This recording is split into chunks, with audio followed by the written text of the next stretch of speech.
ಇದು ದುರಂತ. ಇದು ಇನ್ನು ಬೆಳಿಬೇಕಾದ ಮಕ್ಕಳು ಇವತ್ತು ನೋಡಿ ಸೋಷಿಯಲ್ ಮೀಡಿಯಾಕ್ಕೆ ಎಷ್ಟು ಮಕ್ಕಳು ಒಗ್ಗು ಹೋಗ್ತಾ ಇದೆ, ಇದು ಸಾಕ್ಷಿಯಾಗಿರುವಂಥದ್ದು. ಇವತ್ತು ಕ್ರಿಕೆಟು ಸಿನಿಮಾ ಅನ್ನುವಂಥದ್ದು ಮುಖ್ಯ ಅಲ್ಲ ಅವ್ರಿಗೆ, ಅವರ ಶಿಕ್ಷಣ ಅನ್ನುವಂಥದ್ದು ಮುಖ್ಯ, ಅವರ ಭವಿಷ್ಯ ರೂಪಿಸ್ಕೊಳ್ಬೇಕಾದ ಇರಲಿ. ಕ್ರಿಕೆಟ್ ನೋಡಲಿ ಬೇಡ ಅನ್ನೋದಿಲ್ಲ, ಸಿನಿಮಾ ನೋಡಲಿ ಬೇಡ ಆದರೆ ಅದಕ್ಕೊಂದು ಮಿತಿ ಇರಬೇಕು. ಅದಕ್ಕೆ ಇಂಥ ಜನಸಂದಣಿಲಿದ್ದಾಗ ಮಕ್ಕಳುಗಳಾಗಲಿ ಹೋಗಬಾರ್ದು. ಯಾವುದೇ ಕಾರಣದಿಂದ ನಾವು ನಿಮ್ಗೆ ಅದೇನೇ ಅಬ್ರಹಾಂ ಲಿಂಕನ್ ಹೇಳ್ತಾನೆ ಒಂದು ಮಾತನ್ನು ಮಕ್ಕಳಿಗೆ, ಅವ್ನ ಗುರುಗಳಿಗೆ ಪತ್ರ ಬರೆದಾಗ ಜನಸಂದಣಿ ಇದ್ದಾಗ ದೂರ ಇರೋದು ಕಲಿಸ್ಕೊಳ್ಳಿ ಅವನಿಗೆ ಅಂತ ಪಾಠ ಅವನು ಬಹಳಷ್ಟು ಲಿಂಕನ್ ಪತ್ರನೇ ಒಂದಿದೆ, ಅಬ್ರಹಾಂ ಲಿಂಕನ್ ಪತ್ರ ಇದೆ, ಅದರೊಳಗೆ ಆ ವಿಚಾರನ ಒಂದು ಬರ್ದವನು, ಒಂದು ಪಾಯಿಂಟ್ ಬರ್ದವನೆ. ಹಾಗೆ ಇವತ್ತು ಮಕ್ಕಳು ಅಂಥವಕ್ಕೆಲ್ಲ ದೂರ ಇರಬೇಕಂಥದ್ರಿಂದ ಕರೆದು, ಯಾಕೆಂದರೆ ಅವ್ರು ಭವಿಷ್ಯ ರೂಪಿಸಬೇಕಾಗಿರುವಂಥ ಮಕ್ಕಳವರು. ಇವತ್ತು ನೋಡಿ ಅವ್ರ ತಂದೆ ತಾಯಿಗಳಿಗೆ ಒಬ್ಬೊಬ್ಬರೇ ಮಕ್ಕಳು ಪೇರೆಂಟ್ಸ್ ಇರ್ತಾರೆ. ನೀವು ಕೋಟಿ ಕೊಟ್ಟರು ಮಗು ತರೋಕ್ಕಾಗಲ್ಲ, ಇವತ್ತು ಜೀವ ತರೋಕ್ಕಾಗತ್ತ, ಜೀವ ಹೊಟ್ಟೋಯ್ತು. ಆದ್ರಂತಹ ದುರಂತ ಆಗಬಾರ್ದು. ಇದು ಯಾರ ವೈಫಲ್ಯ ಅಂತ ನಾನು ಹೇಳೋಕ್ಕೆ ಹೋಗೋದಿಲ್ಲ.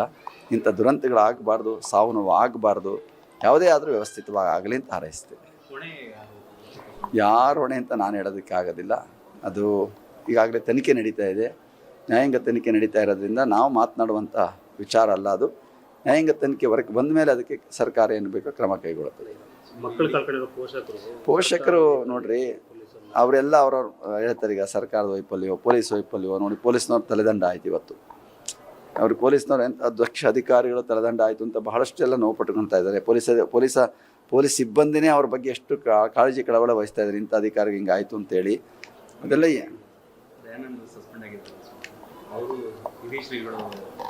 ಅವ್ರು ಇಲ್ಲೇ ಇದ್ರು ಅವಾಗ, ಇನ್ಚಾರ್ಜ್ ಇದ್ರು ಅವಾಗ, ಅವ್ರು ಇದು ಓಡಾಡ್ತಿದ್ರು ಅವಾಗ. ಎಲ್ಲ ವ್ಯವಸ್ಥೆ ಅವರಿದ್ದರು ಪಾಪ. ಅವ್ರಿಗೆಲ್ಲ ಮುನ್ನೆಚ್ಚರಿಕೆ ಕ್ರಮ ಕೈಗೊಂಡು ಮಾಡಬೇಕಾಗಿತ್ತೇನೋ ಅನ್ನಿಸ್ತದೆ ಅದನ್ನು. ಯಾಕೆಂದ್ರೆ ಇಷ್ಟೊಂದು ಯಾರು ನಿರೀಕ್ಷೆ ಮಾಡಿರಲಿಲ್ಲ, ಇಷ್ಟು ಬೇಗ ಸೇರಿಬಿಡ್ತಾರೆ ಜನ ಅಂತೇಳಿ ಸರ್ಕಾರ ನಿರೀಕ್ಷೆ ಮಾಡಲಿಲ್ಲ, ಪೊಲೀಸ್ನವರು ಅಷ್ಟು ನಿರೀಕ್ಷೆ ಮಾಡಿರಲಿಲ್ಲ. ಆದರೆ ಆಮೇಲೆ ಉಚಿತ ಅನ್ನೋದೇನೋ ಬಂತು ಅಂತಾರೆ, ಟಿಕೆಟ್ ಕೊಡಲಿಲ್ಲ ಅನ್ನೋ ಬಂತು. ಅಕಸ್ಮಾತ್ ಗೇಟ್ ತೆಗೆದು ಬಿಟ್ಬಿಟ್ಟಿದ್ರು ಒಳಗೆ ಹೋಗ್ಬಿಡೋರು ಅವರು. ಒಂದೇ ಸತಿ ಗೇಟ್ ತೆಗೆದಾಗ ನಮ್ಮಲ್ಲಿ ನಾವೇ ಹೇಳ್ತಿರ್ತೀವಿ, ಮಕ್ಕಳು ಈಗ ಊಟಕ್ಕೆ ಹೋದಾಗ ಗೇಟ್ ಹಾಕ್ಬಿಟ್ಟಿರ್ತದೆ, ಕದಾ ನಿಂತ್ಬಿಟ್ಟಿರ್ತಾರೆ, ಅವ್ರು ಜಾಮ್ ಆಗ್ಬಿಟ್ಟಿರ್ತಾರೆ. ಅವರೇನು ಆ ಥರ ಊಟ ಮಾಡಬೇಕು ನುಗ್ಗಬೇಕು ಅನ್ನೋದು ಅಂದ್ಬಿಟ್ರೆ ಏನು ಇನ್ನೇನು ನೋಡೋದಿಲ್ಲ ಅವ್ರಿಗೆ, ಬೇರೆ ಕಡೆ ಗಮನ ಇರೋದಿಲ್ಲ ಅವ್ರಿಗೆ. ಅದರಿಂದ ಅಂಥ ಅವಘಡಗಳು ಆಗಬಾರ್ದು ಅಂತ ಹಾರೈಸ್ತೀವಿ. ಇದು ಅದ್ರ ಬಗ್ಗೆ ನಾವು ಮಾತನಾಡುವಂಥದ್ದಲ್ಲ. ಅಂಥವ್ರ ಬಗ್ಗೆ ವಾಪಸ್ ತಂತಾರೆ, ಇವತ್ತ ನಾಳೆ ವಾಪಸ್ ತಂತಾರೆ.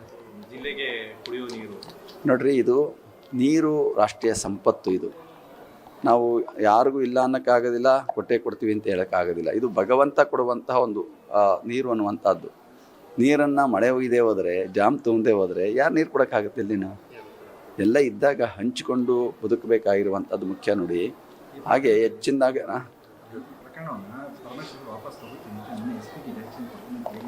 ಮಾಡ್ಬೋದು, ಅದು ಮಾಡ್ತಾರೆ, ಅದು ತಕ್ಷಣಕ್ಕೆ ಹಂಗೆ ಮಾಡಿರ್ತಾರೆ, ಇಂದ ವಾಪಸ್ ತಗೊಂತಾರೆ.